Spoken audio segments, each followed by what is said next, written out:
কুষ্টিয়ার দৌলতপুরে ট্রাকের ধাক্কায় সোহাগ নামের এক মোটরসাইকেল আরোহীর মৃত্যু হয়েছে। শুক্রবার দুপুর 12টার দিকে কুষ্টিয়া টু প্রাকপুর সড়কের বাগওয়ান কলেজ মোড় এলাকায় এই দুর্ঘটনা ঘটে।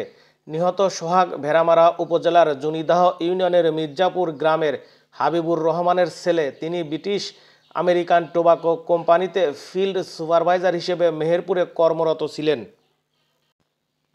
পুলিশ ও প্রত্যক্ষদর্শীরা জানান, নিহত সোহাগ মোটরসাইকেল যোগে মেহেরপুর থেকে নিজ বাড়ি ফিরছিলেন। বাগওয়ান গার্লস কলেজের নিকট পৌঁছালে পেছন থেকে দ্রুতগামী একটি ট্রাক তাকে ধাক্কা দিলে ঘটনাস্থলেই তার মৃত্যু হয়।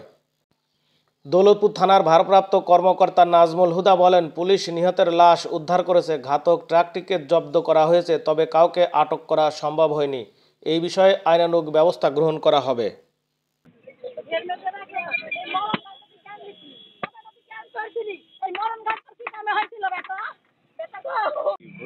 ঘটনাটা হচ্ছে উনি আসতেছিল, মোটরসাইকেলে উনি আস্তে আস্তে আসতেছিল, আর ট্রাকও আসতেছিল।